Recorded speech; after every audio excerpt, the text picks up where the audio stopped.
E no Você Sabia de hoje vai ser um tema bem nostálgico sobre os parques que já operaram aqui no Brasil. Então se você tem saudade, é hora da gente relembrar de alguns parques que já passaram pelo nosso país. Então vamos lá saber quais foram? E para você que está chegando agora, eu sou o Fagner. E eu sou o Alisson. Nós somos um canal que fala tudo sobre parques de diversões, parques aquáticos, tudo que envolve esse universo. Exatamente. E se você ainda não é inscrito aqui em nosso canal, por favor, se inscreva para ajudar a gente. Estamos em direção aos 100 mil inscritos. A gente não vai cansar de falar isso porque a gente precisa de vocês, Precisamos tá? demais da ajuda de vocês. E segue a gente também lá no Instagram que vai aparecer aí na tela, @RapFanBR. Tá rolando sorteio pro Beto Carreiro, não é verdade, Fagner? Ó, Agora, rolou um monte de sorteio legal lá no nosso Instagram. Se vocês não seguiram, vocês estão perdendo. Então tem o do Beto Carreiro e tem o próximo ainda. Que vai ser grande. Anunciar que vai ser grande, muitas chances de ganhar. Então corre lá para participar também. E existem diversos parques temáticos, aquáticos que já operaram aqui no nosso país e que infelizmente deixaram de operar por aqui por diversos motivos também, sejam financeiros, sejam problemas fiscais, enfim, né? Tem muita coisa que pode fechar um parque, então é por isso que nesse vídeo nós vamos falar sobre os principais. Não dá pra gente falar de todos que já operaram aqui no Brasil, acho que tem muito como a gente parque. Ir atrás disso, porque tem muito parque antigo com pouca informação. Então nós vamos falar os mais importantes também das décadas de 70, de 60, enfim, tem parque até de 50 e claro, os mais atuais. Então se prepara que agora a gente vai voltar bastante no tempo para falar de parques que fizeram parte aqui do nosso país há muito tempo atrás. E aí, gente, o registro desses parques, na época, assim, não tinha o costume de fazer registro de tudo como é hoje. Então, assim, as datas podem estar, assim, próximas, até um pouquinho não estão tão exatas. Não erradas, mas não estão exatas, exatamente. E também, o nome deles não tinha tanta informação, mas tem cada informação legal que eu acho que vocês vão amar como a gente amou, né, Fagner? Com certeza, legal. Tá bem incrível. E o primeiro parque que se tem registro no Rio de Janeiro surgiu em 1899, se chamava Parque Fluminense e ele ficava localizado no final da linha do bonde, justamente para pegar o público que ali acabava se aglomerando. Então aí o pessoal utilizava o bonde, dava dinheiro pro bonde e dava dinheiro pro parque, né? E já o segundo parque mais antigo do país que a gente tem registro surgiu no ano de 1901 em São Paulo e era conhecido como o Parque da Praça da República. Talvez ele tivesse outro nome, mas assim, a gente não encontrou isso. E esse parque, gente, ele tinha uma montanha-russa de madeira bem inicial, ela como se fosse duas torres e ela era solta dessa torre, fazia o trajeto e voltava, aí tinha que ser solta da outra torre para ela voltar. Então assim, só que claro, isso é um negócio assim, era tipo um trenó, era gente. Era uma ideia de uma montanha-russa. Não era bem uma montanha-russa, mas olha só que legal, em 1901, meu Deus do céu. E um dos parques mais antigos do Brasil ainda está operando até hoje, que é o Parque Xangai, fica no Largo da Penha, lá no Rio de Janeiro. Ele operou desde 1966. Mas se engana quem pensa que a história do Parque Xangai começou em 1966, na verdade não. Ele começou a sua história em 1919 como um parque itinerante. Até 1934 ele não tinha um espaço fixo. E por volta mais ou menos de 1934, o Parque Xangai chegou ali no espaço onde atualmente está o aeroporto de Santos Dumont, no Rio de Janeiro. De 1934 até 1938, o parque operou normalmente e no ano de 1938 ele renovou o contrato para ficar ali por mais 5 anos. E com isso, a Feira das Amostras começou a acontecer exatamente onde o parque estava, então era uma coisa em conjunto. Então e aí o que aconteceu? Isso permitiu com que o parque fizesse mais investimentos, então ele trouxe mais atrações ao parque, inclusive uma montanha-russa de madeira de até 1 quilômetro, que na época, assim, gente, era uma coisa muito grande, né? Era uma atração de grande porte pra época. Pra vocês verem como montanha-russa de madeira no Brasil, essa de 1901 que a gente citou, já era montanha-russa de madeira. Então a gente tinha montanha-russa de madeira por aqui há muito tempo antes da Montezum, que o pessoal acha que foi a primeira, na verdade? Infelizmente não foi. Passados-se os anos, ele permaneceu nesse espaço onde hoje é o Santos Dumont até 1943. Aí ele foi operar na Quinta da Boa Vista até 1965, mais ou menos. E aí, em 1966, se mudou pro local onde ele está atualmente. Olha que história, não? E é tão antigo, gente, é muito legal saber disso. Uma linha do tempo grande até, né? Para um parque da proporção dele.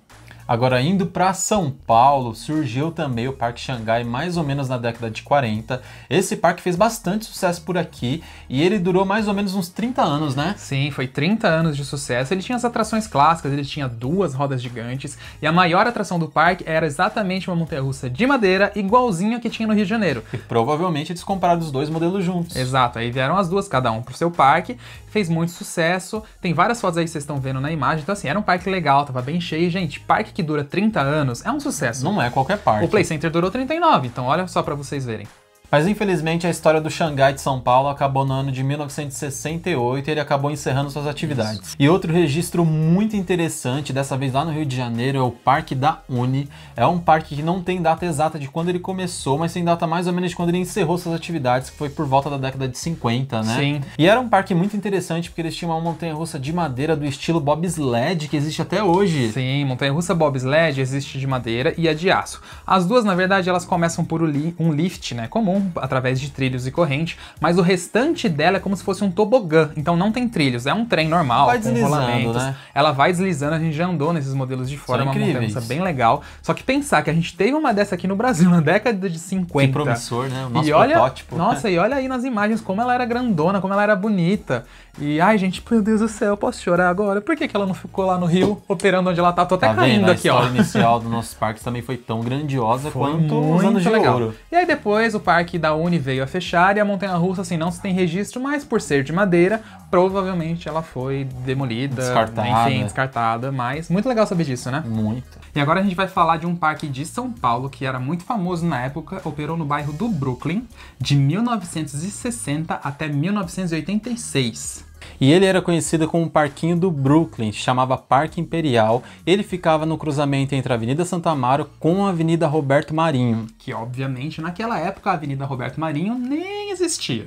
E esse parque pertenceu à família Gentil, e na época ele era tão famoso que várias personalidades ali famosas daquele ano chegaram a visitar o parque. No caso, Vanusa, Erasmo Carlos, Zico também, entre outros. E o parque possuía atrações clássicas, como roda gigante, carrinho de bate-bate, minhocão, Casa dos Espelhos, o que mais? E ele chegou até a receber também algumas versões da Monga, que ainda nem tinha passado pelo Play Center. Por temporadas, né? Sim, algumas temporadas também. E é claro que essas atrações que hoje em dia são clássicas, para aquela época eram as atrações mais fantásticas, eram coisas né? modernas. E pra vocês verem como esse parque era famoso na época, os Titãs, na música Epitáfio, colocaram algumas imagens que eles tinham, acho que de acervo pessoal mesmo, quando um deles era criança, de se divertirem nesse parque. Dá pra ter uma noçãozinha ali, as imagens assim meio tremidas e tal, não dá pra ter muita noção, mas é super legal, dá pra ver que tinha coisinha temática. Tinha autopista, né? Roda gigante, tinha atrações legalzinhas. Que eles chamavam de tufão, né, antigamente, que levantava, que é os aviãozinhos e dumbos que tem hoje em dia, mas bem antigo, né? Super legal ver isso, gente. E do lado oposto do Parque Imperial surgiu outro parque de diversões chamado de Tony Wonderland e surgiu no ano de 1972. E esse parque, gente, ele foi construído, na verdade foi aberto por uma família de alemães que trouxe todos os equipamentos da Alemanha. E olha só que concorrência legal na época, porque esse parque bateu de frente com dois outros parques no mesmo período de tempo, né? O Tony Wonderland bateu de frente com o Parque Imperial que a gente citou e também bateu de frente com o Play Center, porque pra quem não sabe, o Play Center na verdade começou a sua história em 1970 mais ou menos, ali no ginásio do Ibirapuera. Então em 1970 já tinha o Parque Imperial que a gente citou e aí depois o Tony Wonderland, que foi até 77, e o Imperial até 86. Então assim, até 86 já tinha o Play Center na Barra Funda. E tinha 3 parques pra galera curtir, né? Queria. E as atrações do Tony Wonderland também eram atrações bem clássicas, eles tinham duas rodas gigantes, uma delas era roda quadrada. Roda quadrada, que não existe mais hoje em dia, a outra era uma roda gigante comum. E o legal é que o Tony Wonderland provavelmente foi o primeiro parque do Brasil a trazer uma montanha-russa fabricada pela que a mulher do Google vai falar. Schwarzkopf. Mais uma vez? Schwarzkopf. Porque eu não sei falar isso, gente. Schwarzkopf, acho que é isso. Então, era do modelo Jetstar 1. E assim, ela operou durante um tempo ali, fez muito sucesso, porque era uma montanha-russa bem legal. E depois ninguém sabe pra onde ela foi, gente. Só que, infelizmente, a pressão imobiliária começou a surgir. Afinal, São Paulo, né, bombou nas moradias, enfim, prédios. E no ano de 1977, o parque teve que ser fechado. Sim, o parque não aguentou por causa dos aluguéis, aumento de custo. Então, ele acabou dando lugar para outros negócios, prédios, enfim.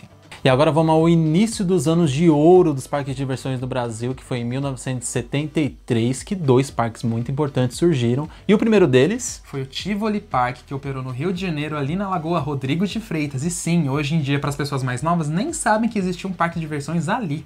E o parque operou durante 22 anos no Rio de Janeiro e foram anos de muito sucesso, virou o point da cidade, e ele tinha atrações muito modernas para a época. E o parque surgiu pois Orlando Orfei, que na época era dono de um circo que viajava pelo estado do Rio de Janeiro, colocou o circo ali no Rio de Janeiro, viu o sucesso que fez, e aí ele já tinha visitado o Tivoli Park original lá de Copenhague, e aí ele pensou, por que não criar um parque de diversões também ali no Rio de Janeiro? Então trouxe um parque ali e também chamou de Tivoli Park em homenagem ao de Copenhague. E durante os anos de 1980 até 1990 foram os melhores anos do parque. Era realmente o point da cidade e acontecia um festival muito famoso que se chamava Festival do Sorvetão. Todo mundo que comprava o passaporte pra ir curtir um dia lá no Tivoli ganhava um sorvete. Eu amei essa promoção, gente. Queria, Parques viu? de hoje, vamos fazer um... Vamos aderir. Vamos descer. E em 1983, o Tivoli Park realizou um dos maiores investimentos da sua história quando eles compraram a primeira montanha-russa de grande porte do parque. Era chamada de Montanha Espacial, e para quem não sabe, essa montanha-russa é a Super Tornado que está operando atualmente lá no Mirabilândia. Então ela operou de 1983 até o fechamento do parque em 1995. E ela é uma montanha-russa fabricada pela Vekoma, que é uma das maiores empresas que fabricam montanha-russa ao redor do mundo até hoje. E ela foi comprada 0 bala, gente. Foi a primeira vez que ela operou. Pra época, era algo muito moderno coisa. receber uma montanha-russa com aquelas proporções, né? Sim. E além da montanha espacial, tantas outras atrações, Sim, tinham né? várias atrações bem clássicas. E o parque, assim, de 1990 até 1995, ele acabou sofrendo alguns acidentes. Teve também a crise econômica daquela época que afastou as pessoas do parque. Pegou bem naquela época. Então, infelizmente, o parque não aguentou e veio a fechar em 1995. E outro grande parque que marcou a história dos parques de diversões no Brasil foi o Play Center, que surgiu no terreno da Barra Funda no ano de 1973. Mas antes disso, ele começou a operar no Parque do Ibirapuera no ano de 1970. Mas antes da gente seguir com esse vídeo, já sabe, se inscreva aí no canal, ativa o sininho das notificações e segue a gente também lá no Instagram. A gente sempre fica lembrando disso pra vocês, ó, que é pra ajudar a gente aí, tá bom? Voltando pro vídeo. E o Play Center, como todo mundo sabe, ainda tá na memória afetiva de muita gente, inclusive na nossa. Ele operou durante 39 anos no terreno da Barra Funda, de 73 até 2012, onde ele veio encerrar suas atividades. E, gente, foi tantas atrações clássicas que passaram pelo Play Center que é impossível a gente falar aqui. Muitas atrações Nossa e Senhora. muitos feitos durante todos esses Sim. anos. Vários famosos que frequentaram o parque, várias atrações que entraram e saíram nesse Sim, tempo, né? Só pra citar, assim, meio por cima ali dos anos 80. Montanha Encantada, Colossus, a primeira versão da Lupin Star.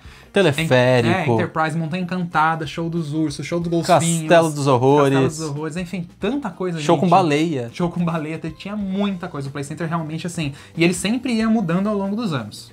Mas a grande virada do parque, que eu chamo de virada radical, aconteceu em meados dos anos 2000 ali, que eles receberam, olha só, Boomerang, Sky Coaster, Turbo Drop, Evolution, que mais? Oh, meu Deus, a Windstorm, o Waimea. E é claro que todas essas atrações não entraram de uma vez nos anos 2000. Ela começou ali mais ou menos em 98 e foi se estendendo até 2005, que veio muita atração boa. Veio até mesmo quando o parque reduziu o terreno dele, né? Ainda ganhamos a Windstorm em 2005, se eu não me engano. É, exatamente isso. E ele diminuiu justamente porque o parque ele tava com problemas financeiros, então ele diminuiu de tamanho para reduzir custo de operação e devolver um terreno para a prefeitura para conseguir continuar sendo viável. E durante muitos anos o Play Center foi conhecido como a Disney brasileira. Várias personalidades frequentavam o parque, inclusive o Michael Jackson frequentou o parque, fechou o parque só para ele, na verdade, né? E foi notícia no Brasil inteiro, nos programas de maior audiência da TV. E ele fez parte de vários lançamentos de filmes. O macaco do King Kong foi instalado lá no parque. A própria atriz que fez o filme foi lá também fazer a cena. Enfim, o Play Center realmente foi um marco. E como deixa saudade? Deixa saudade pro pessoal que visitou nos anos 70, nos anos 80, 90 e nos anos 2000, todas que é as a nossa gerações, realidade. Muita saudade do Play Center. E agora vamos falar de um dos projetos que eu acho muito grandioso e até muito surreal para a época, que foi o Parque Aquático Indoor The Waves, que abriu aqui em São Paulo no investimento de 30 milhões de dólares. E ele foi aberto em 1991. E o The Waves era bem completo, justamente por ser indoor, ele podia operar no inverno, enfim, não tinha esse problema. Ele tinha piscina de água salgada e aquecida, tinha toboágua, tinha sauna, tinha escorregador, tinha restaurante e tinha até estacionamento com capacidade para 2.000 carros. E o legal é que o parque foi planejado para funcionar durante 20 horas por dia e tinha um quadro de funcionário de 220 pessoas. E o parque, infelizmente, ele veio a fechar em 1995 por dificuldades financeiras da época, que também atrapalharam, e também por causa da sazonalidade. E apesar de ele ser um parque indoor, ele tinha algumas atrações que ficavam fora, só que assim, não era o parque inteiro aquecido, né, Fag? Eu acho que é aí que foi o problema. Era, boa parte do parque era planejado para isso e para funcionar durante todos os dias do ano, mas infelizmente isso não acontecia, né? Isso não aconteceu, então depois eles foram reduzindo a equipe de 220 para 100, 100 para 80, não funcionavam mais 20 horas por dia, então assim, foi perdendo qualidade, foi perdendo pegando a ideia original do parque, como ele foi pensado, toda a parte financeira para operar 365 dias do ano, foi um baque quando os donos viram que nem no inverno eles iam conseguir operar, né? Infelizmente, durante algumas estações do ano, as pessoas deixavam de frequentar, e com isso a receita ia lá embaixo. Ia lá embaixo. Então aí o que aconteceu? Ele foi fechado, o terreno dele foi vendido pro grupo Pão de Açúcar, que construiu um Pão de Açúcar no lugar. Então, infelizmente, o The Waves durou pouco tempo, na verdade, né? Infelizmente, porque chamava muita atenção, né? As atrações, até os comerciais. E já no ano de 1996, nós vimos a franquia Wet n Wild entrando aqui no nosso país, especificamente lá em Salvador, quando inauguraram o Wet de Salvador. E o parque, infelizmente, teve uma trajetória de apenas 4 anos. É muito pouco, né? Muito pouco tempo, e ele foi fechado por vários motivos. Primeiro, dificuldades financeiras da época ali, dessa crise que pegou o Brasil naquela época, briga entre os investidores, baixa visitação, então foi uma somatória de fatores. E durante 5 anos o parque ficou praticamente abandonado, e depois desse tempo eles resolveram demolir parte do parque, e até hoje funciona lá uma área de eventos que cabem cerca de 20 mil pessoas? Isso, 20 mil pessoas, e eles mantiveram as partes de lanchonete e bares do antigo parque aquático, justamente porque eles podem usar isso para fazer a venda pro show. E se vocês entrarem às vezes nas páginas dos artistas e tal, que vão fazer show lá em Salvador, sempre tem a referência, o Wet n Wild Salvador. Não tem nada de parque aquático, mas usam como referência. E o legal também é que as lanchonetes lá parecem muito com a do Wet aqui de São Paulo. Sim, realmente quando inauguraram ali a franquia, e eles já pegaram o mesmo modelo arquitetônico para todos os 3 aqui do Brasil. E já no ano de 1998 surgiu um dos maiores parques aquáticos do país, inclusive o maior parque aquático do Rio de Janeiro, que era o Rio Water Planet. E o Rio Water Planet, ele era considerado um dos melhores parques do Rio de Janeiro. Ele chegou a ter 40 atrações. E o legal dele, a gente até chegou a visitar ele. Ele tinha uma montanha no meio, na verdade tem, né? Porque o parque tá lá ainda. Tem uma montanha no meio dele, então os principais toboáguas se utilizavam da montanha para começar. Então assim, eles não utilizavam as estruturas de ferro, já utilizavam o terreno. Porque isso, pra quem não sabe, pra fabricante e pro parque, é uma economia, né? Sempre mais viável. Muita coisa, então... E eles tinham um teleférico que levava essas pessoas para essa montanha, para quem não quiser subir a pé, ou você subir a pé. Infelizmente, quando nós fomos visitar o parque, esse teleférico já não existia mais, então a gente teve que... Ele tava até lá, lembra? Mas ele não funcionava. Eu já não lembro dele, nem lá, lembro dele lá. Só lembro que eu enfrentei as escadarias e não foi tão legal. É bastante escada. E o Rio Water Planet ele tinha 40 mil metros quadrados, cerca de 40 atrações, mas ao longo dos anos, infelizmente, a administração não fez um bom trabalho, começou a deixar o parque perder a qualidade, se deteriorar, as instalações também foram ficando mais feias, e a dificuldade financeira pegou o parque, né? Se instalou lá no parque, algumas atrações deixaram de funcionar, até que no ano de 2014, na verdade do ano de 2014 a 2018, o parque deixou de pagar o aluguel, que era de cerca de 150 mil reais. E durante esse tempo, o aluguel foi se acumulando, né, virando aquela bola de neve, eles sofreram uma ordem de despejo perante a justiça. E aí o parque teve de fechar e o terreno ser devolvido lá pra pessoa. O parque ainda ele está lá, na verdade, alguns toboáguas e tudo mais, não foi demolido, mas não tá funcionando mais desde 2018. E já no ano de 1998 surgiu um projeto grandioso no Rio de Janeiro que prometia ser a Disney carioca, que era o Terra Encantada. O Terra Encantada ele foi anunciado em 1995 para abrir em 1996, mas as obras atrasaram durante 2 anos e foi abrir só em 98. E o Terra Encantada era um projeto grandioso, ele prometia 30 atrações, 90 lojas, entre lojas e restaurantes na verdade, um investimento de 220 milhões e ainda por cima um Planet Hollywood e até show das águas. E o parque foi aberto sem a maioria das atrações que eles prometiam nos seus comerciais. Afinal, eram atrações de grande porte, que eram mostradas, atrações de Orlando, mas quando os visitantes foram visitar, não era nada daquilo. Não era nada daquilo, então assim, teve a frustração de não ter algumas coisas de Orlando, e ainda por cima, por exemplo, a Monte Macaia, quando o parque abriu, não estava funcionando, o Corredeiras, que era o River Rapids, não estava funcionando, entre outros problemas que eles tiveram. Então assim, já começou ali a se queimar. E muitas das pessoas compraram também os ingressos antecipados para participar da inauguração. Só que a inauguração atrasou tantas vezes que as pessoas começaram a ficar irritadas, obviamente. Mesmo com todos esses problemas no seu início, o Terra Encantada ele foi um parque que impressionou muito. Porque ele tinha atrações grandiosas, como o Kabum, que era a primeira torre de queda livre do Brasil, dessas mais atuais, de 65 metros de altura. Tinha a Monte Macaia, que por muitos anos foi a montanha-russa que mais virou de ponta cabeça, com 8 vezes. Era um recorde mundial, hein? Recorde mundial, então assim, era muita coisa. E aí tinha o River Rapids, que era o Corredeiras, tinha outras atrações bem bacanas também. O projeto arquitetônico também era muito lindo, né? De encher os olhos. E eu achava muito legal justamente por ele não utilizar a história assim de fora, ele utilizava a história brasileira, tinha personagens brasileiros, as áreas temáticas tinham a ver com a história do Brasil, então era um parque muito bem pensado nesse sentido. E devido a diversas dificuldades que o parque vinha enfrentando, e a principal delas, dificuldade financeira, alguns dos projetos ali nunca saíram do papel, que era o caso do IMAX, o caso também do IMEA, né? Sim, pra quem não sabe, o IMEA que operou no Play Center, ele era pra ficar primeiramente no Terra Encantada, do lado do Kabum. Ele chegou no parque, nunca foi montado, eles venderam pro Play Center e é aí que ele passou aí pro Play Center. Aí também o Planet Hollywood nunca saiu do papel. Que era uma franquia muito esperada, né? Não tinha nenhuma no país. Sim, entre tantas outras promessas que o parque ali tentou, falou que ia ter show de fogos, ia ter show das águas, e essas coisas nunca acabaram acontecendo. Então assim, foi frustrando, fora também que teve desvio de dinheiro, gente, foi um rolo. Eram parque, muitos sério. Problemas e ele foi se arrastando durante os anos. Ele aguentou muito, assim, muito bem entre aspas, tá, gente? Ele foi aguentando, sempre com muita dificuldade, não tinha problemas de conservação, né? Enfim. Eles até racionavam a energia elétrica do parque. Ele, na verdade, chegou a um momento que cortou a energia do parque, então eles tinham que operar por gerador. Quando o Caravelas, que era o barco viking deles, ligava, a Monte Macaia não podia ser ligado. Então tinha que esperar terminar o ciclo do Caravelas para depois ligar a Macaia e assim vice-versa. Olha pra você ver o nível que teve que chegar, né? Infelizmente.